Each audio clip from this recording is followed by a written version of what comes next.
ವೀಕ್ಷಕರೇ, ನಿಮ್ಮೆಲ್ಲರಿಗೂ ಗೊತ್ತಿರಬಹುದು, ನಿನ್ನೆ ಸಂಜೆ 7 ಗಂಟೆಗೆ ಪವರ್ ಟಿವಿ ಒಂದು ಮೆಗಾ ಎಕ್ಸ್ಕ್ಲೂಸಿವ್ ಬ್ರೇಕಿಂಗ್ ಅನ್ನ ವಿಡಿಯೋವನ್ನ ನಿಮ್ಮ ಮುಂದೆ ಇಟ್ಟಿತ್ತು.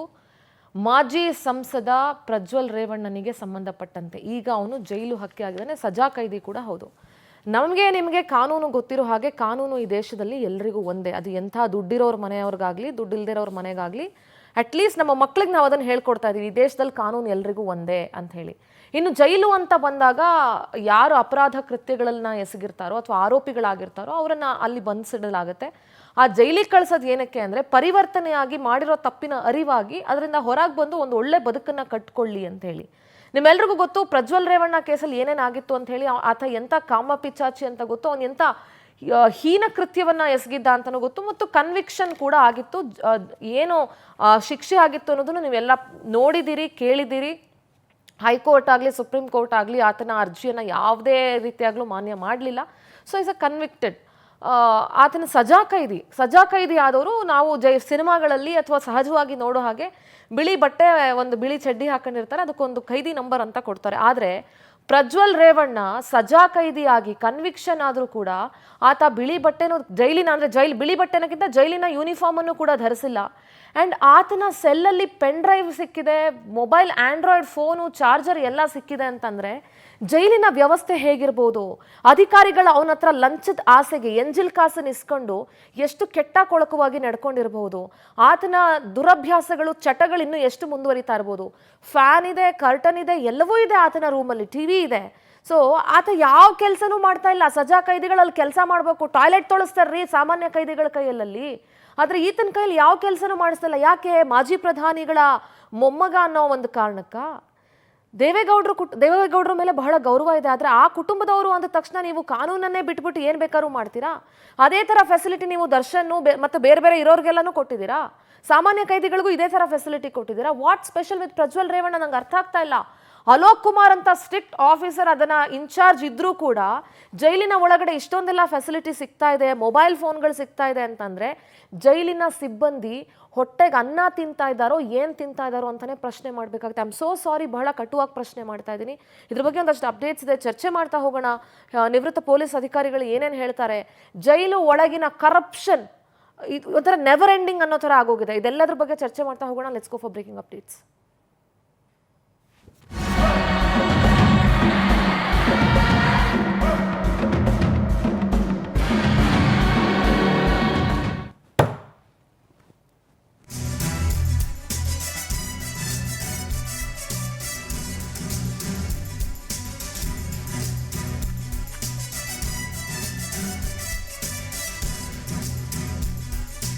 ಜೈಲಿನಲ್ಲಿ ಮಾಜಿ ಸಂಸದ ಪ್ರಜ್ವಲ್ ರೇವಣ್ಣ ಬಿಂದಾಸ್ ಲೈಫ್.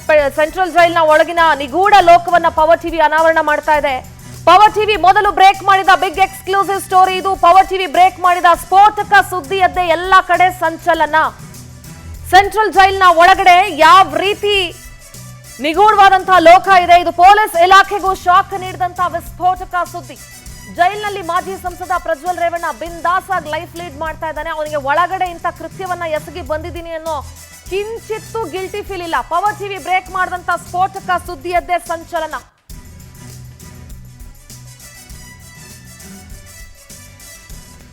ದೃಶ್ಯಗಳಲ್ಲಿ ಗಮನಿಸ್ತಾ ಇದ್ದೀರಿ, ಪವರ್ ಟಿವಿ ನಿನ್ನೆ ಸಂಜೆ 7 ಗಂಟೆಗೆ ಬ್ರೇಕ್ ಮಾಡಿದಂತ ಸುದ್ದಿ ಇದು. ಇಂಥ ಸುದ್ದಿಗಳನ್ನ ಪವರ್ ಟಿವಿ ಬಿಟ್ರೆ ಬಹುಶಃ ಇನ್ಯಾವ ಮಾಧ್ಯಮಗಳು ಟಚ್ ಮಾಡ್ಲಿಕ್ಕೆ ಸಾಧ್ಯ ಇಲ್ಲ ಅಂತ ಅಂದ್ಕೊಳ್ತೀನಿ.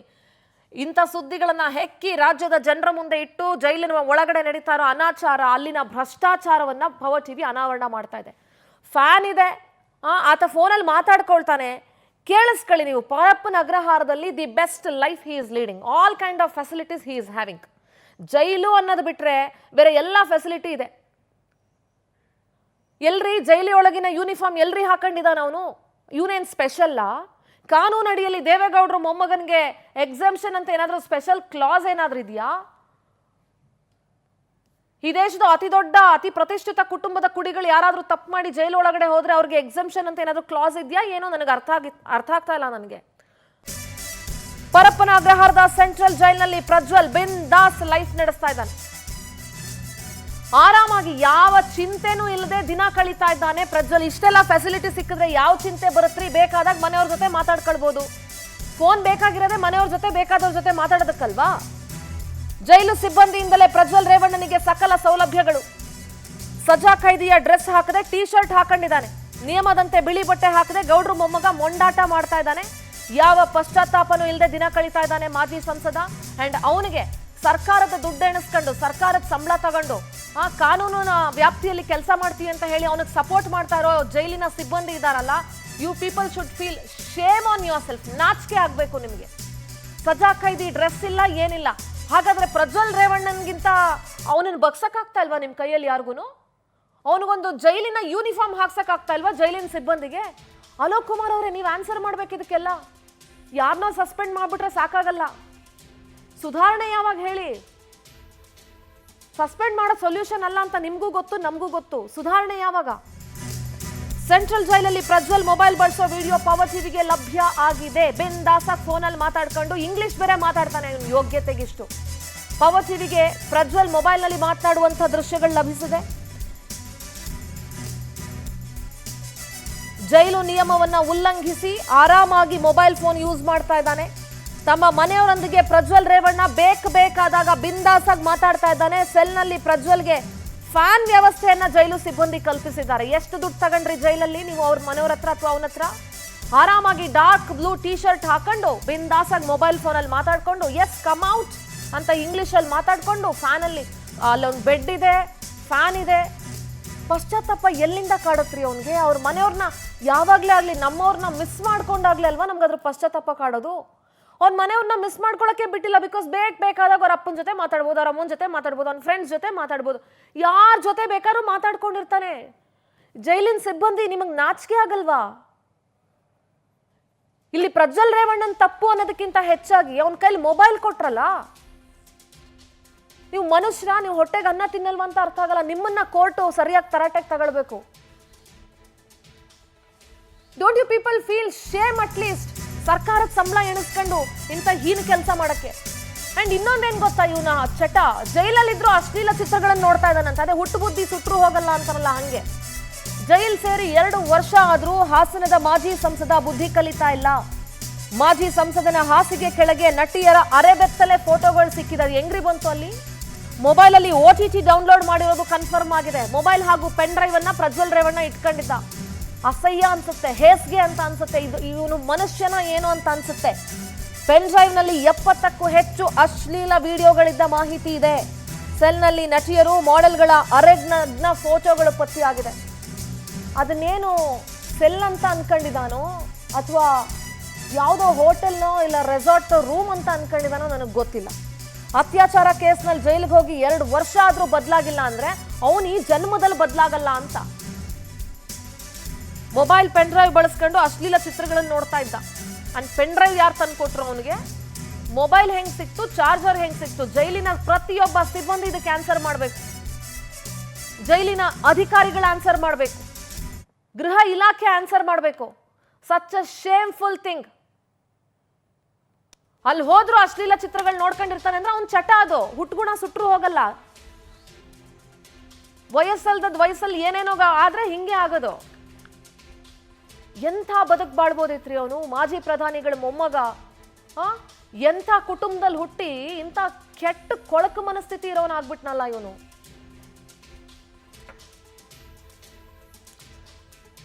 ನಾಚಿಕೆನೇ ಆಗಲ್ವಾ? ನೋಡ್ರಿ ಮೊಬೈಲ್ ಫೋನ್ ನೋಡ್ರಿ, ಅವನು ಆರಾಮಾಗಿ ಮಾತಾಡ್ಕೊಂಡಿರೋದು. ಎಲ್ಲರಿಗೂ ಮೊಬೈಲ್ ಫೋನ್ ಫೆಸಿಲಿಟಿ ಕೊಟ್ಟಿದ್ದೀರಾ? ಕೊಡಿ ಹಾಗಾದ್ರೆ ಎಲ್ಲಾ ಕೈದಿಗಳಿಗೂ. ನ್ಯಾಯಾಲಯಗಳಿಗೆ ಮನವಿ ಮಾಡ್ಕೊಳ್ತೀನಿ, ಮುಲಾಜಿಲ್ದಂಗೆ ಸ್ವಯಂ ಪ್ರೇರಿತ ಪ್ರಕರಣಗಳನ್ನು ದಾಖಲಿಸ್ಕೊಂಡು ಆ ಜೈಲಿನ ಸಿಬ್ಬಂದಿ ಯಾರಿದ್ದಾರೆ ಅವರಷ್ಟು ಜನ ವಿರುದ್ಧ ತನಿಖೆ ಆಗಬೇಕು.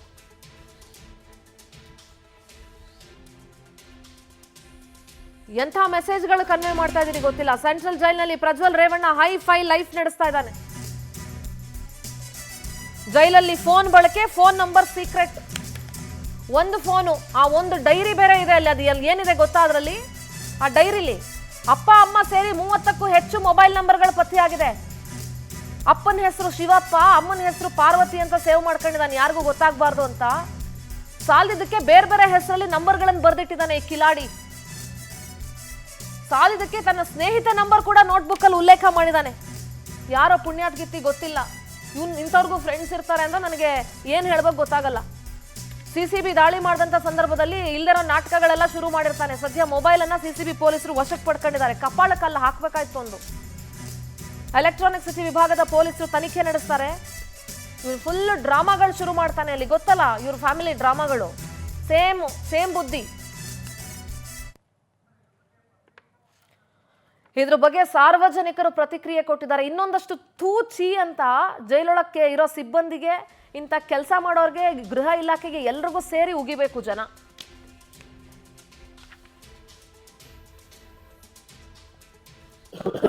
ಇನ್ನೇನ್ ಸರ್ ಇದೆ, ಎಲ್ಲ ಜೈಲೊಳಗೆ ಸಿಗುತ್ತೆ ಅಮ್ಮಂಗಿದ್ರೆ ಇನ್ನೇನ್ ಹೊರಗಡೆ ಇದ್ದು ಅಲ್ಲೇ ಮಾಡ್ತಾರಲ್ಲ. ಫೋನು ಅವ್ರಿಗೆಲ್ಲ ಏನ್ ಸ್ಪೆಷಾಲಿಟಿ ಇರುತ್ತೆ ಅದೆಲ್ಲ ಸಿಕ್ಕರೆ ಇನ್ನೇನ್ ಬೇಕು ಹೊರಗಡೆ ಅಲ್ವಾ. ಇವಾಗ ಹೇಳ್ಬೇಕು ಅಂದ್ರೆ ಹೊರಗಡೆಗಿಂತ ಒಳಗೇನೆ ಚೆನ್ನಾಗಿರೋದು. ನಾವಿಲ್ಲಿ ಕಷ್ಟಪಟ್ಟು ಕೆಲಸ ಮಾಡಿ ಬಿಸಿಲಲ್ಲೆಲ್ಲ ನಾವು ತಿರ್ಕೊಂಡು ಆ ಕೆಲಸ ಈ ಕೆಲಸ ಅಂತ ನೋಡ್ದು ಇದ್ ಮಾಡ್ತಾ ಇರ್ತೀವಿ. ಆದ್ರೆ ನಾವು ಕಷ್ಟನೇ ಅನುಭವಿಸ್ತಾ ಇರ್ತೀವಿ. ಜೈಲ್ ಒಳಗಡೆನೆ ಆರಾಮಾಗಿ ಇರ್ಬೇಕು ಅನ್ಸುತ್ತೆ ಹೇಳ್ಬೇಕು ಅಂದ್ರೆ. ಯಾಕಂದ್ರೆ ಊಟ ಸಿಗುತ್ತೆ, ಎಲ್ಲ ಫೆಸಿಲಿಟಿ ಇರುತ್ತೆ. ಇನ್ನೇನ್ ಸರ್ ಅಲ್ಲಿ ಹೇಳಿ. ಆದ್ರ ಆರೋಪ ಕೈದಿ ಎಂಬುದೊಂದು ಬಿಟ್ರೆ ಇನ್ನೆಲ್ಲಾನು ಸಿಗುತ್ತೆ ಅಲ್ವಾ. ಇಲ್ಲಿ ನಾವು ದಿನ ಅಯ್ಯೋ ಅದು ಇದು ಅಂತ ಇದ್ ಮಾಡ್ತೀವಿ, ಆದ್ರೆ ಅವ್ರಿಗೇನು ಅನ್ಸಲ್ಲಲ್ವಾ. ಸರ್ ಸರ್ಕಾರಕ್ಕೆ ನ್ಯಾಯ ಅಂದ್ರೆ ಎಲ್ಲರಿಗೂ ಒಂದೇ ಸರ್. ಬಡವ್ರಿಗಾಗ್ಲಿ ಶ್ರೀಮಂತಗಾಗ್ಲಿ ಎಲ್ಲ ಒಂದೇನೆ. ಸರ್ಕಾರದಿಂದ ಇನ್ನೇನ್ ಸರ್ ಇದೆ. ಸರ್ಕಾರ ನೆನಪಿಲ್ಲ ನಮ್ಮ ಫಸ್ಟ್ ಆಫ್ ಆಲ್. ಸರ್ಕಾರ ನೆನಪಿಲ್ಲ ಅಲ್ಲ. ಆತರ ದುಡ್ಡು ಇದ್ದವ್ರಿಗೆಲ್ಲ ಆತರ ಸೌಕರ್ಯ ಕೊಟ್ರೆ ಎಲ್ಲರೂ ಆರಾಮಾಗಿರ್ತಾರೆ ಜೈಲಲ್ಲಿ. ಅವ್ರೆಂತಲ್ಲ, ಈಗ ನನ್ಗೂ ಸವಲತ್ತು ಕೊಟ್ಟು ನಾನು ಜೈಲ್ ಇರ್ತೀನಿ. ಈ ಜೈಲಿಗೆ ಹಾಕಿದ ಏನ್ ಪ್ರಯೋಜನ? ಈಗೆಲ್ಲ ಸರ್ಕಾರ ಕಡಿವಾಣ ಹಾಕ್ಬೇಕು. ಬೆಲ್ಲಿನ ಹೊಲಮೈತು ಅಂತಾರಲ್ಲ, ಆ ಸ್ಥಿತಿ ಆಗಿದೆ. ಪೊಲೀಸ್ನಲ್ಲಿ ಏನ್ ಮಾಡ್ತಿದ್ದಾರೆ ಅವ್ರಿಗೂ ಅಷ್ಟು ಗೊತ್ತಾಗ್ತಲ್ವಾ. ಅದಕ್ಕೆ ಅವ್ರೇನೋ ಅಡಿಟ್ ಆಗಿರ್ಬೋದೇನೋ, ಅದೇ ಜಮೆ ಆಗ್ತಾರೆ. ಸರ್ಕಾರ ನೆನಪಿಲ್ಲ ನಮ್ಮ ಫಸ್ಟ್ ಆಫ್ ಆಲ್.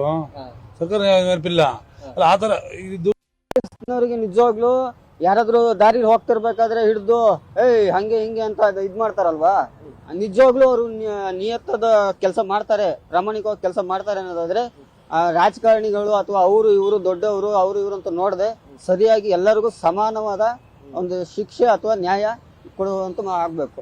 ಪೊಲೀಸ್ನವ್ರಿಗೆ ನಿಜವಾಗ್ಲು ಯಾರಾದ್ರೂ ದಾರಿ ಹೋಗ್ತಿರ್ಬೇಕಾದ್ರೆ ಹಿಡಿದು ಹಂಗೆ ಹಿಂಗೆ ಅಂತ ಇದ್ ಮಾಡ್ತಾರಲ್ವಾ, ನಿಜವಾಗ್ಲೂ ಅವರು ನಿಯತ್ತದ ಕೆಲಸ ಮಾಡ್ತಾರೆ, ಪ್ರಾಮಾಣಿಕವಾಗಿ ಕೆಲಸ ಮಾಡ್ತಾರೆ ಅನ್ನೋದಾದ್ರೆ ರಾಜಕಾರಣಿಗಳು ಅಥವಾ ಅವರು ಇವರು ದೊಡ್ಡವರು ಅವರು ಇವರು ಅಂತ ನೋಡದೆ ಸರಿಯಾಗಿ ಎಲ್ಲರಿಗೂ ಸಮಾನವಾದ.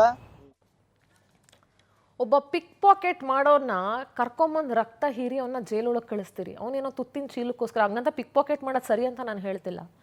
ಆದರೆ ಇಂಥ ದರಿದ್ರ ಮನಸ್ಥಿತಿಗಳನ್ನು, ಇಂಥ ದುಡ್ಡಿರೋರನ್ನ ನೀವು ಅವರು ಕೋರ್ಟ್ ಅವನ್ನ ಅಪರಾಧಿ ಅಂತ ಹೇಳಿ ಅವನು ಕನ್ವಿಕ್ಷನ್ ಆಗಿರೋಂಥ ಒಬ್ಬನಿಗೆ ಮೊಬೈಲ್ ಫೋನು ಪೆನ್ ಡ್ರೈವ್ಗಳು ಒಳಗಡೆ ಸಿಗುತ್ತೆ ಅಂತಂದರೆ ಸಚ್ಚ ಶೇಮ್ಫುಲ್ ರೀ. ಯಾಕ್ರಿ ಜೈಲು ಯಾಕೆ ಬೇಕು ಹೀಗಾದರೆ?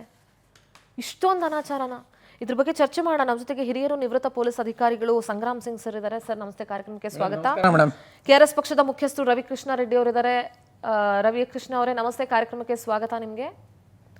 ನಮಸ್ಕಾರ. ಜೈಲು ಮಂಡಳಿ ಸದಸ್ಯರು ಮೈಸೂರಿನಿಂದ ಪವನ್ ಕೂಡ ಜಾಯ್ನ್ ಆಗಿದ್ದಾರೆ. ಪವನ್ ನಮಸ್ತೆ, ಕಾರ್ಯಕ್ರಮಕ್ಕೆ ನಮಸ್ಕಾರ ಮೇಡಮ್. ನಮಸ್ಕಾರ. ನಮಸ್ಕಾರ. ನಮಸ್ಕಾರ.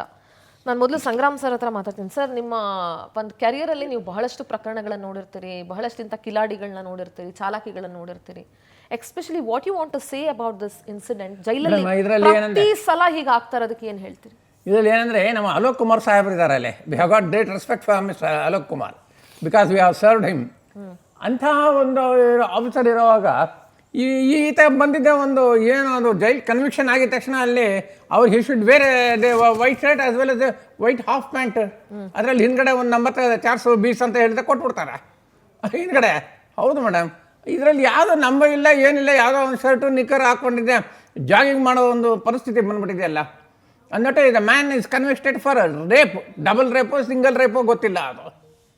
ಅಂತ ಮಲ್ಟಿಪಲ್ ರೇಪ್ಸ್ ಅನ್ಕೊಳ್ಳಿ, ಮಲ್ಟಿಪಲ್ ರೇಪ್ ಅಂತ ಅವನಿಗೆ ಈಗ ಇಷ್ಟೊಂದು ರೆಸ್ಪೆಕ್ಟ್ ಕೊಟ್ಕೊಂಡಿದೆ, ಒಳಗಡೆ ಕೂತ್ಕೊಂಡಿದ್ದಾರೆ ಅಂತ ಹೇಳಿದ್ರೆ that is the this thing ಏನೋ negligence by the assistant superintendent or superintendent or the guard whatever it may be. ಅವ್ರದ್ದು ಒಂದು ನೆಗ್ಲಿಜೆನ್ಸ್ ಇದೆ. ಯಾಕಂದರೆ ಅಲೋಕ್ ಕುಮಾರ್ ಬಂದ್ಬಿಟ್ಟಿದೆ ಅಲ್ಲಿ ಸೆಲ್ ಹತ್ರ ಇರೋದಕ್ಕಾಗಲ್ಲ. ಇವ್ನಿಗೆ ಏನು ಮಾಡ್ಬೇಕು ಗೊತ್ತಾ? ಅಂಡಾ ಸೆಲ್ಲಲ್ಲಿ ಹಾಕ್ಬೇಕು. ಅಂಡಾ ಸೆಲ್ಲಲ್ಲಿ ಹಾಕಿದ್ರೆ ಗೊತ್ತಾಗುತ್ತೆ. ಈಗ ಅಂಡಾ ಸೆಲ್ಲು ಇದೆ ಇಲ್ಲಿ ಪರಪ್ಪನ ಅಗ್ರಹಾರದಲ್ಲಿ ಇದೆ. ಅಂಡಾ ಸೆಲ್ ನಡೆಯೋ ಅಂತ ಹೇಳಿದ್ರೆ ರೇವಣ್ಣ ನಡೆ ಅಂತ ಹೇಳಿದ್ರೆ ಹಾಕಿದರೆ ಅವನಿಗೆ ಅಂಡಾ ಸೆಲ್ಲಲ್ಲಿ ಹಾಕಿದ್ರೆ ಗೊತ್ತಾಗುತ್ತೆ ಅವನಿಗೆ. ಆಗ ಮೊಬೈಲ್ ಇರೋದಿಲ್ಲ, ಡ್ರೆಸ್ ಇರುತ್ತೆ ಅಷ್ಟೇ, ಕೆಳಗಡೆ ನೆಲದ ಮೇಲೆ ಮಲ್ಕೊಂಡು ಬರಬೇಕು, ಒಂದು ಚಿಕ್ಕದು ದಿಮ್ ಕೊಡ್ತಾರೆ, ಎಲ್ಲ ಇದು ಮಾಡ್ತಾರೆ. ಇಂಥ ಒಂದು ಕೇಸಲ್ಲಿ ಅವರು ಇಷ್ಟೆಲ್ಲ ಫ್ರೀ ಬಿಟ್ಕೊಂಡಿದ್ದೆ, ಅವನಿಗೆ ಫೋನಲ್ಲಿ ಮಾತಾಡೋದು, ಅದಕ್ಕೆ ಒಂದು ವಿಡಿಯೋ ಆಗೋದು, ಮತ್ತು ಟಿ ವಿನಲ್ಲಿ ಬರೋದು, ಇದೆಲ್ಲ ಏನು madam? What is this central jail? ಈಗ exactly same we are asking sir, ಏನು ನಡೀತಾ ಇದೆ ಅಂತ ನಾನು I am just asking the same thing. ಅಲ್ಲಿ ನಿಮ್ಗೆ ಯಾವ ಫುಡ್ ಬೇಕು ನಿಮ್ಗೆ ಎಲ್ಲ ಸಿಗುತ್ತೆ ಎಲ್ಲಿ ಜೈಲಲ್ಲಿ. Sir everything you will get it sir. ಹೌದು, ಎಲ್ಲ ಸಿಗುತ್ತೆ. You will get it, only you have to spend some money, that's all. ಹೌದು, ಅಲ್ಲಿ ರೌಡಿ ಗ್ಯಾಂಗ್ಸ್ ಎಲ್ಲ ಇರುತ್ತೆ. ಆ ಗ್ಯಾಂಗ್ಸ್ ಎಲ್ಲ ಅವರೆಲ್ಲ ಏನು ಬೇಕು. ಬಟ್ ಇನ್ನು ಪರ್ಟಿಕ್ಯುಲರ್ಲಿ ಇವನಿಗೆ when they have provided A mobile plus ಅಶ್ಲೀಲ ಒಂದು ಕ್ಯಾಸೆಟ್ಗಳು ಅದೆಲ್ಲ ಕೊಟ್ಟಿರೋದ್ರಿಂದ ಅವನಿಗೆ ಯಾವ ಫುಡ್ ಬೇಕಾದ್ರೂ ಕೊಡ್ತಾರೆ. ಸ್ವಾಮಿ ಅಲ್ಲಿ ಹಾಸನದಿಂದ ಬರುತ್ತೆ, ಇಲ್ಲಾಂದ್ರೆ ಹೊಳೆ ನರಸೀಪುರದಿಂದ ಬರುತ್ತೆ, ಊಟ ಮಾಡು, ಅದರಲ್ಲಿ ನೀನು ಚೆನ್ನಾಗಿರ್ಬೇಕು ಜೈಲಲ್ಲಿದ್ರೇನು ಸಹ ಅಂತ ಹೇಳಿದೆ ಕೊಟ್ರೆ where it stands for ordinary this thing conviction. Very true sir, very true. ಬಹಳ ಕಷ್ಟ ಇದೆ ಮೇಡಮ್. ಮಾತಾಡ್ತೀನಿ ಸರ್ ಇದ್ರ ಬಗ್ಗೆ. ನಮ್ಮ ಜೊತೆಗೆ ಪವನ್ ಇದ್ದಾರೆ, ಜೈಲು ಮಂಡಳಿ ಸದಸ್ಯ. ಪವನ್ ಅವರೇ, ಏನ್ ಕತೆ ಜೈಲುಗಳಲ್ಲಿ ಈ ಇದೆಲ್ಲ ನಡೆಯೋದಿದೆಯಲ್ಲ, ಇದು ನನಗೆ ಐ ಹ್ಯಾವ್ ಅ ಲಿಮಿಟೇಷನ್ಸ್. ನನ್ನ ಪದಗಳನ್ನು ಬಳಸೋದಕ್ಕೂ ನಿಮ್ ಫೇಸ್ ಸರಿಯಾಗಿ ಕಾಣಿಸ್ತಿಲ್ಲ ಪವನ್. ಸರಿಯಾಗಿ ಫ್ರೇಮ್ ಕರೆಕ್ಟ್ ಆಗಿ ಇಟ್ಕೊಳ್ಳಿ. ಎಸ್, ಕರೆಕ್ಟ್ ಆಗಿ ಕಾಣಿಸ್ತಾ ಇದೆಯಾ? ಎಷ್ಟು ಕೋಪ ಬರುತ್ತೆ ಅಂತಂದ್ರೆ ನಡೀತಾ ಇರೋ ಅನಾಚಾರಗಳು, ಈ ಎಲ್ಲಾನು ನೋಡ್ತಾ ಇದ್ರೆ, ಭ್ರಷ್ಟಾಚಾರ ನೋಡ್ತಾ ಇದ್ರೆ ಫಸ್ಟ್ ಆಫ್ ಆಲ್ ಅಧಿಕಾರಿಗಳ ಮೇಲೆ ಹೇಸಿಗೆ ಅಂತ ಅನ್ಸುತ್ತೆ. ಹೌದು, ಕಾನೂನಿನ ಕೋರ್ಟ್ ಆದೇಶಗಳಿಗೂ ಇವ್ರು ಮಾನ್ಯತೆ ಕೊಡದೆ ಇಷ್ಟು ಅನಾಚಾರವಾಗಿ ನಡ್ಕೊಂಡು ಇಲ್ಲಿ ಅವನದು ತಪ್ಪು ಅನ್ನೋಕ್ಕಿಂತ ಅವನ ಕೈಲಿ ಮೊಬೈಲು ಆ ಫೆಸಿಲಿಟಿ ಕೊಟ್ಟಂತ ವ್ಯವಸ್ಥೆ ಇದೆ ತಪ್ಪು ಅಂತ ಹೇಳ್ಬೇಕು ಮೇಡಮ್. ಮೊದ್ಲಿಗೆ ಸಂಗ್ರಾಮ್ ಸಿಂಗ್ ಸಾಹೇಬ್ರು ಹೇಳಿದ್ರು ಏನಂತ, ಈ ನಮ್ಮ DGP ಅಲೋಕ್ ಕುಮಾರ್ ಸಾಹೇಬ್ರು ಬಂದ್ಮೇಲೆ ಈಗ ಸಾಕಷ್ಟು ಜೈಲಲ್ಲಿ ಸುಧಾರಣಾ ಕ್ರಮಗಳು ಒಂದಷ್ಟು ಕೈಗೊಂಡ ನಂತರದಲ್ಲಿ ಒಂದಷ್ಟು ಸುಧಾರಣೆಗಳು ಆಗ್ತಾ ಇದಾವೆ. ಇಲ್ಲಿ ಮೊದ್ಲಿಗೆ ತಮ್ಗೆ ಹೇಳಕ್ ಇಷ್ಟ ಬಯಸ್ತೀನಿ, ನಮ್ಮ ಪ್ರಿಸನ್ ಡ್ಯೂಟಿ ಆಫೀಸರ್ಸ್ ಜವಾಬ್ದಾರಿಗಳನ್ನ ಯಾವುದೇ ಲಿಕ್ಕರ್ ಆಗ್ಲಿ ಏನೇ ಆಗ್ಲಿ ನಮ್ಮಲ್ಲಿ ಇಂಟ್ರೊಡ್ಯೂಸ್ ಮಾಡೋ ಅಂತದಕ್ಕೆ ಅವಕಾಶನೇ ಇಲ್ಲ. ನಮ್ಮ ಪ್ರಿಸನ್ ಯೂನಿಟ್ ಅಲ್ಲಿ ಕ್ಲಿಯರ್ ಆಗಿ ಹೇಳುತ್ತೆ ಮೇಡಮ್. ನಂತರದಲ್ಲಿ ಇಲ್ಲಿ ಸಾಹೇಬ್ರು ಹೇಳಿದ್ರು, ಸಂಗ್ರಾಮ್ ಸಿಂಗ್ ಸಾಹೇಬ್ರು ಹೇಳಿದ್ರು, ಈ DGP ಅವ್ರು ಹೊಣೆ ಆಗಕ್ಕಾಗಲ್ಲ, ಅಲ್ಲಿರ್ತಕ್ಕಂಥ ಜೈಲಧಿಕಾರಿಗಳಾಗಿರ್ಬೋದು, ಯಾರು ಕನ್ಸೆಂಟ್ ಜೈಲರ್ಗಳು ಇರ್ತಾರೆ ಅವರು ಅಲ್ಲಿ ಬಂದು ಸೆಲ್ಲನ್ ಕಾಯಕ್ಕಾಗಲ್ಲ ಅಂತ. ಅದು ಖಂಡಿತ ಸಹಮತ ವ್ಯಕ್ತಪಡಿಸ್ತೀನಿ ಸಾಹೇಬ್ರ ಮಾತಿಗೆ ನಾನು. ಇಲ್ಲಿರ್ತಕ್ಕಂಥ ಜೈಲಾಧಿಕಾರಿಗಳೇ ಇಲ್ಲಿ ಒಂದಷ್ಟು ಅಕ್ರಮಗಳಿಗೆ ಕೈ ಜೋಡಿಸ್ತಾ ಇರ್ತಕ್ಕಂಥದ್ದು. ಜೊತೆಗೆ ಈ ಸಂದರ್ಭದಲ್ಲಿ ಈ ವಿಚಾರವಾಗಿ ನಾನು ಕೂಡ ಸಾಕಷ್ಟು ಬಾರಿ ತಮ್ಮ ಮಾಧ್ಯಮಗಳಲ್ಲೇ ಈ ಅಕ್ರಮಗಳ ವಿಚಾರವಾಗಿ ಇಲ್ಲಿ ಬಿಡಿ ಸಿಗರೇಟ್ ಸಪ್ಲೈ ಆಗಿರ್ಬೋದು, ಯಾವ ನಂತರದಲ್ಲಿ ಮಾಡ್ತಾರೆ, ಏನೆಲ್ಲ ಅಕ್ರಮಗಳು ಮಾಡ್ತಾರೆ ಅಂತ ನಾನೆಲ್ಲ ನಿಮ್ಮ ಮಾಧ್ಯಮಗಳಲ್ಲಿ ಲಾಸ್ಟ್ ಇಯರ್ 2025 ಅಲ್ಲಿ ನಾನು ಎಳೆಯಾಗಿ ಬಿಚ್ಚಿಟ್ಟೆ ಅಂತ ಪ್ರಯತ್ನ ಮಾಡಿದ್ದೀನಿ. ನಂತರದಲ್ಲಿ ಸುಧಾರಣೆ ನಮ್ಮಲ್ಲಿ ನಮ್ಮ ಜವಾಬ್ದಾರಿ, ಕಾರಾಗೃಹಗಳ ಜವಾಬ್ದಾರಿ ಸಮಾಜದಲ್ಲಿ ಬಹಳ ಮಹತ್ತರವಾದ ಪಾತ್ರವನ್ನ ನಿರ್ವಹಿಸುತ್ತೆ. ಯಾವುದೇ ಒಂದು ಸಂದರ್ಭದಲ್ಲಿ ಕ್ರೌರ್ಯವನ್ನು ಎಸಗಿ ಬಂದಿರತಕ್ಕಂತ ವ್ಯಕ್ತಿ ಅವನನ್ನ ಪಶ್ಚಾತ್ತಾಪಕ್ಕೊಳಪಡಿಸಿ ನಾವು ಸಮಾಜಕ್ಕೆ ಅವನ ರೀಇನ್ಸ್ಟಿಟ್ಯೂಟ್ ಮಾಡ್ತಕ್ಕಂಥ ಮಹತ್ತರವಾದ ಜವಾಬ್ದಾರಿ ನಮ್ಮ ಕಾರಾಗೃಹಗಳದಾಗಿರ್ತದೆ. ಕನ್ಸಲ್ಟ್ ಯಾವುದೇ JMFC ಕೋರ್ಟ್ಗಳಾಗಿರ್ಬೋದು, ನ್ಯಾಯಾಲಯಗಳಾಗಿರ್ಬೋದು, ನ್ಯಾಯಾಲಯಗಳು ನಮ್ಗೆ ಇನ್ಸ್ಟ್ರಕ್ಷನ್ ಕೊಡ್ತಕ್ಕಂಥ ನಮ್ದು ಇಷ್ಟೇ, ನಮ್ದು ಕಾರಾಗೃಹಗಳದು. ಅವ್ರನ್ನ ನಮ್ ಕಾರಾಗೃಹದಲ್ಲಿ ಇಟ್ಕೋಬೇಕು, ಅವ್ರ ಪಶ್ಚಾತ್ತಾಪಕ್ಕೆ ಒಳಪಡಿಸ್ಬೇಕು, ಅವ್ರನ್ನ ಸಮಾಜದ ಮುಖ್ಯವಾಹಿನಿಗೆ ಮತ್ತೊಮ್ಮೆ ಅವ್ರನ್ನ ಮನುಷ್ಯರನ್ನಾಗಿ ನಾವು ಮಾರ್ಪಾಡು ಮಾಡಿ ಅವರನ್ನು ಕಳಿಸ್ಕೊಡ್ಬೇಕಾಗಿರ್ತಕ್ಕಂಥ ಮಹತ್ತರವಾದ ಜವಾಬ್ದಾರಿ ಆಗಿರ್ತಕ್ಕಂಥದ್ದು. ಹಾಗಾಗಿ ಈ ಅಕ್ರಮಗಳು ಇದೇನು ಹೊಸದೇನಲ್ಲ, ಇದರಿಂದ ಅಗಿತಾ ಹೋದ್ರೆ ಸಾಕಷ್ಟು ಇಂಥ 106 ಅಕ್ರಮಗಳು, ಉದಾಹರಣೆಗಳು, ಜೊತೆಗೆ ಸಾಕ್ಷಿ ಸಮೇತಗಳು ಕೂಡ ನನ್ನ ಹತ್ರ ಇವೆ ಅಂತ ತಮ್ಮಲ್ಲಿ ಹೇಳಕ್ ಇಷ್ಟಪಡ್ತೀನಿ ಮೇಡಮ್. ಆಲ್ ರೈಟ್, ರವಿಕೃಷ್ಣ ಅವರೇ, ಸಾಕಷ್ಟು ಭ್ರಷ್ಟಾಚಾರದ ವಿರುದ್ಧ ನಿಮ್ಮ ಧ್ವನಿ ಬಹಳ ಗಟ್ಟಿ ಧ್ವನಿಯಾಗಿದೆ ಕರ್ನಾಟಕದಲ್ಲಿ. ನಾನು ಬಹಳಷ್ಟು ನಿಮ್ಮ ಹೋರಾಟಗಳನ್ನ ಗಮನಿಸ್ಕೊಂಡು ಬಂದಿದ್ದೀವಿ. ಒಂದು ಆಹಾರ ಇಲಾಖೆ ತಗೊಳ್ಳಿ, ಭ್ರಷ್ಟಾಚಾರ ಇದೆ. ಇಫ್ ಯು ಟೇಕ್ ಎನಿ ಇಲಾಖೆ, ಯಾವುದೇ ಒಂದು ನಿಗಮ ಮಂಡಳಿ, ಒಂದು ಸಣ್ಣ ಪುಟ್ಟದ್ರಲ್ಲೂ ಒಂದು ಸಣ್ಣ ಪುಟ್ಟ ಕೆಲಸ ಆಗ್ಬೇಕಂದ್ರೂ ಇಲ್ಲಿ ದುಡ್ಡು ಕೊಡದೆ ಏನೂ ನಡೆಯಲ್ಲ. ಆದರೆ ಜೈಲಿನ ಒಳಗಡೆ ಕರಪ್ಷನ್ ಅನ್ನೋದು ಇದೆಯಲ್ಲ, ಅಂದರೆ ಮಾಡಬಾರ್ದು ಅನಾಚಾರಗಳನ್ನು ಮಾಡಿ ಒಳಗಡೆ ಹೋದಂಥವ್ರ ಹತ್ರ ದುಡ್ಡು ತಗೊಂಡು ಅವರಿಗೆ ಜೈಲಿನ ನಿಯಮಗಳನ್ನು ಮೀರಿ, ಕಾನೂನನ್ನು ಮೀರಿ, ಕೋರ್ಟ್ ಆದೇಶಗಳನ್ನು ಮೀರಿ ಅವ್ರಿಗೆ ಫೆಸಿಲಿಟಿ ಕೊಡೋದಿದೆಯಲ್ಲ, I am surprised and really shocking. ನಾವು ಯಾವ ವ್ಯವಸ್ಥೆಯಲ್ಲಿ ಇದ್ದೀವಿ ಅಂತ ಹೇಳಿ. ಮತ್ತು ತಪ್ಪು ಮಾಡೋರಿಗೆ ಭಯ ಎಲ್ಲಿಂದ ಬರುತ್ತೆ ನಂಗೆ ಅರ್ಥ ಆಗ್ತಾ ಇಲ್ಲ. ಎಕ್ಸ್ಪೆಷಲಿ ಈ ಕೇಸಲ್ಲಿ ಏನು ಹೇಳಕ್ಕೆ ಇಷ್ಟಪಡ್ತೀರಿ? ನೀವು ಬಹಳ ಮುಗ್ಧರು ಅಂತ ಮೊದಲಿಗೆ ಹೇಳೋದಕ್ಕೆ ಇಷ್ಟಪಡ್ತೀನಿ. Thank you. ಅವ್ರು ಯಾರು ಪವನ್ ಅಂತ ಯಾರಿದ್ರು ಅವ್ರು ಏನ್ ಹೇಳಿದ್ರು ಏನೋ ನನ್ಗೇನು ಕೇಳಿಸ್ತಿಲ್ಲ ಸರಿಯಾಗಿ. ಆದ್ರೆ ನಿವೃತ್ತ ಪೊಲೀಸ್ ಅಧಿಕಾರಿ, ದಕ್ಷ ಪೊಲೀಸ್ ಅಧಿಕಾರಿ ಆಗಿದ್ದವರು ಸಂಗ್ರಾಮ್ ಸಿಂಗ್ ಅವರು ಹಲವಾರು ಸಲ ಭೇಟಿ ಕೊಟ್ಟಿರಬಹುದು ಅವರ ಅಧಿಕಾರಾವಧಿಯಲ್ಲಿ ಅಥವಾ ಅವರ ಕರ್ತವ್ಯದ ಅವಧಿಯಲ್ಲಿ.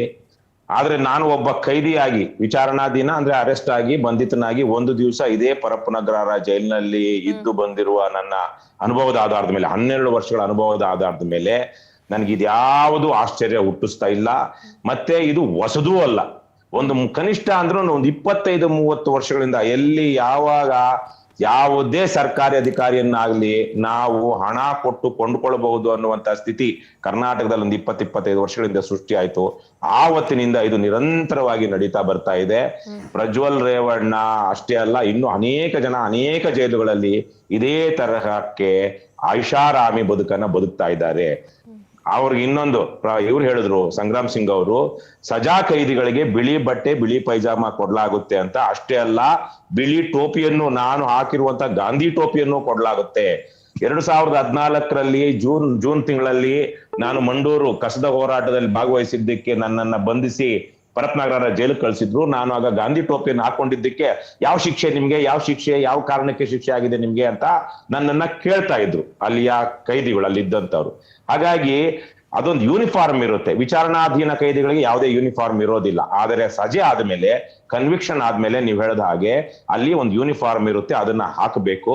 ಮತ್ತೆ ಇಲ್ಲಿ ಸುಧಾರಣಾ ಕೇಂದ್ರಗಳಾಗಬೇಕು. ಜೈಲಲ್ಲಿ 2 ತರಕ್ಕೆ ತುಂಬಾ ಹೀನಸ್ ಕ್ರೈಮ್ಸ್ ಮಾಡಿ ಮತ್ತೆ ಅದು ಈಗ ಯಾವ ತರಕ್ಕೆ ಸೀರಿಯಲ್ ಕಿಲ್ಲರ್ಸ್ ತರಕ್ಕೆ, ಸೀರಿಯಲ್ ರೇಪಿಸ್ಟ್ಗಳ ತರಕ್ಕಿರುವಂತವ್ರು, ಇವರು ಮಾನಸಿಕ ಅಸ್ವಸ್ಥರು, ಇವ್ರು ಬದಲೇ ಆಗೋದಿಲ್ಲ ಅನ್ನುವಂಥವ್ರನ್ನ ನಿರ್ಬಂಧಿಸೋದಿಕ್ಕೆ ಜೈಲು. ಮಿಕ್ಕ ಹಾಗೆ ಏನೋ ಸಣ್ಣ ಪುಟ್ಟ ತಪ್ಪು ಮಾಡಿ, ಕಳ್ತನ ಮಾಡಿನೋ ಅಥವಾ ಯಾವುದೋ ಆವೇಗದಲ್ಲೋ ಆವೇಶದಲ್ಲೋ ಕೊಲೆನೋ ಇನ್ನೊಂದೋ ಮಾಡಿರುವಂತವ್ರು ಮತ್ತೆ ಅದಕ್ಕೆ ಪಶ್ಚಾತ್ತಾಪ ಪಟ್ಟು ಸುಧಾರಿತರಾಗಿ ಮತ್ತೆ ಸಮಾಜದ ಒಳಗಡೆ ಬಂದು ಮುಖ್ಯವಾಹಿನಿಯಲ್ಲಿ ಇರ್ಲಿ ಅಂತ ಹೇಳಿ ಕೊಡುವಂತಹ ಆ ತರಕ್ಕೆ ನಿರ್ಬಂಧಿಸೋದಿಕ್ಕೆ ಅಥವಾ ಆ ತರದ ಸುಧಾರಣೆಗಿರುವಂತಹ ಸುಧಾರಣಾ ಕೇಂದ್ರಗಳಾಗಬೇಕು ನಮ್ಮ ಜೈಲು. ಆದ್ರೆ ತಿಳ್ಕೊಳ್ಳಿ, ನಾನು ಒಂದೇ ದಿನದ ನನ್ನ ಅನುಭವದಲ್ಲಿ ತಿಳ್ಕೊಂಡಿದ್ದೇನು ಅಂದ್ರೆ, ಏನೂ ತಪ್ಪು ಮಾಡದೇ ಇರುವಂತ ನಿರಪರಾಧಿ ಜೈಲಿಗೆ ಏನಾದ್ರೂ ಯಾವ್ದಾದ್ರು ಕಾರಣಕ್ಕಾಗಿ ಹೋದ್ರೆ ಆ ನಿರಪರಾಧಿ ಆಗಿರುವಂತವರು ಅಪರಾಧ ಮನೋಭಾವವನ್ನ ಬೆಳೆಸ್ಕೊಂಡು ಬರ್ತಾರೆ. ಅಪರಾಧಿಗಳಾಗಿದ್ದವ್ರು ಏನಾದ್ರೂ ಜೈಲಿಗೆ ಶಿಕ್ಷೆಯಾಗಿ ಹೋಗಿದ್ದಂತ ಸಂದರ್ಭದಲ್ಲಿ ಅವರಿಗೆ ಅಪರಾಧ ಮಾಡಿದ್ರು ನೀವು ಹೇಗೆ ತಪ್ಪಿಸ್ಕೊಳ್ಬಹುದು ಕಾನೂನಿನ ಕುಣಿಕೆಯಿಂದ ಅನ್ನುವಂತಹ ಶಿಕ್ಷಣವನ್ನ ಜೈಲಿನಲ್ಲಿರುವಂತ ಇತರೆ ಕೈದಿಗಳು ಮತ್ತು ಅಲ್ಲಿರುವಂತಹ ಸಿಬ್ಬಂದಿಗಳೇ ಕೊಡ್ತಾರೆ. ಇವತ್ತು ಸುಧಾರಣಾ ಕೇಂದ್ರಗಳಾಗಿರ್ಬೇಕಾದಂತ ಜೈಲುಗಳು ಅಪರಾಧವನ್ನ ಹೆಚ್ಚು ಮಾಡುವಂತಹ, ಪ್ರಚೋದನೆ ಕೊಡುವಂತಹ ಆ ಮನೋಭಾವವನ್ನ, ಅಪರಾಧಿ ಮನೋಭಾವವನ್ನ ಜಾಸ್ತಿ ಮಾಡುವಂತದ್ದಾಗಿದೆಯೇ ಹೊರತು ಇದು ಬೇರೆ ಏನೂ ಆಗಿಲ್ಲ. ಇವಾಗ ಗಂಭೀರವಾಗಿ ಇನ್ನೊಂದು ನನ್ನದ ಅಬ್ಸರ್ವೇಷನ್, ಈ ಪ್ರಕರಣ ಪ್ರಜ್ವಲ್ ರೇವಣ್ಣ ಒಬ್ಬ ನರರಾಕ್ಷಸ, ನರಾಧಮ ಅಂತಲೇ ಬರ್ದಿದ್ದೀನಿ ನಾನು. ಪ್ರಜ್ವಲ್ ರೇವಣ್ಣ ಮತ್ತು ದರ್ಶನ್ ಇಬ್ಬರದು ಫೋಟೋ ಹಾಕಿ ನರಾಧಮರು ಅಂತೇಳಿ ನಾನು ಫೇಸ್ಬುಕ್ ಅಲ್ಲಿ ಹಾಕಿದೀನಿ. ಬಹುಶಃ ನೀವು ನೋಡಿದ್ರೆ ಸಿಗುತ್ತೆ. ಈ ನರಾಧಮರು ಈ ತರಕ್ಕೆ ಬದುಕ್ತಿದ್ದಾರೆ. ಒಬ್ಬ ಮಾಜಿ ಮಂತ್ರಿಯ ಮಗ, ಮಾಜಿ ಮುಖ್ಯಮಂತ್ರಿಯ ಅಣ್ಣನ ಮಗ, ಮಾಜಿ ಪ್ರಧಾನಿಯ ಮೊಮ್ಮಗ ಈ ತರಹಕ್ಕಿರೋವಾಗ ಇದು ಕೇವಲ ಪ್ರಜ್ವಲ್ ರೇವಣ್ಣನಿಗೆ ಅಷ್ಟೇ ಅಲ್ಲ, ಈ ತರ ಇರುವ ಅನೇಕರಿಗೆ, ರಾಜಕೀಯ ಬಲ ಇರುವಂತವರಿಗೆ, ಶ್ರೀಮಂತ ಕುಟುಂಬಸ್ಥರ ಮಕ್ಕಳಿಗೆ ಅಥವಾ ಮನೆಯವರಿಗೆ, ಅಧಿಕಾರಸ್ಥರ ಬೇರೆ ಬೇರೆ ರೀತಿಯ ಅಧಿಕಾರ ಇರುವಂತ ಕುಟುಂಬದಲ್ಲಿರುವಂತವ್ರು ಏನಾದ್ರು ಅಪರಾಧ ಮಾಡಿ ತರ ಜೈಲಿಗೆ ಹೋಗಿದೆ ಅವರೆಲ್ಲರಿಗೂ ಇದೇ ತರಹದ ಸೌಲಭ್ಯ ಕರ್ನಾಟಕದಾದ್ಯಂತ ಇರುವಂತ ಜೈಲುಗಳಲ್ಲಿ ಸಿಗ್ತಾ ಇದೆ. ಇಲ್ಲ ಅಂತ ಯಾರಾದ್ರೂ ಹೇಳಿದ್ರೆ ಅವರು ಪರಮ ಸುಳ್ಳುಗಾರರು ಮತ್ತು ಮೋಸಗಾರರು, ಅಮೇಧ್ಯ ತಿನ್ನುವವರು. ನೀವೇನೋ ಹೇಳ್ತಾ ಇದ್ರಿ ಇವ್ರು ಅನ್ನ ತಿನ್ನೋದಿಲ್ಲ ಅಂತ. ಅನ್ನ ತಿನ್ನದೆ ಅಮೇಧ್ಯ ತಿನ್ನುವಂತವ್ರು. ಕನ್ನಡದಲ್ಲಿ ಅದಕ್ಕೆ ಬೇರೆ ಪದ ಇದೆ, ನಾನು ಹಲವಾರು ಸಂದರ್ಭಗಳಲ್ಲಿ ಕನ್ನಡ ಪದ ಹೇಳಿದೀನಿ, ಇಲ್ಲಿ ಬೇಡ ಅಂತ ಅಮೇಧ್ಯ ಅಂತ ಹೇಳ್ತಾ ಇದ್ದೀನಿ. ನನಗೆ ಆಶ್ಚರ್ಯ ಅನ್ನಿಸ್ತಿರೋದು, ನಿಮಗೆ ಹೇಗಿದು ಆಶ್ಚರ್ಯ ಅನ್ನಿಸ್ತಾ ಇದೆ, ನನಗೊಂದು ಆಶ್ಚರ್ಯ ಅನ್ನಿಸ್ತಾ ಇದೆ. ಯಾಕೆ ಈ ಪ್ರಸಂಗ ಈಗ ಬಯಲಿಗೆ ಬರ್ತಾ ಇದೆ?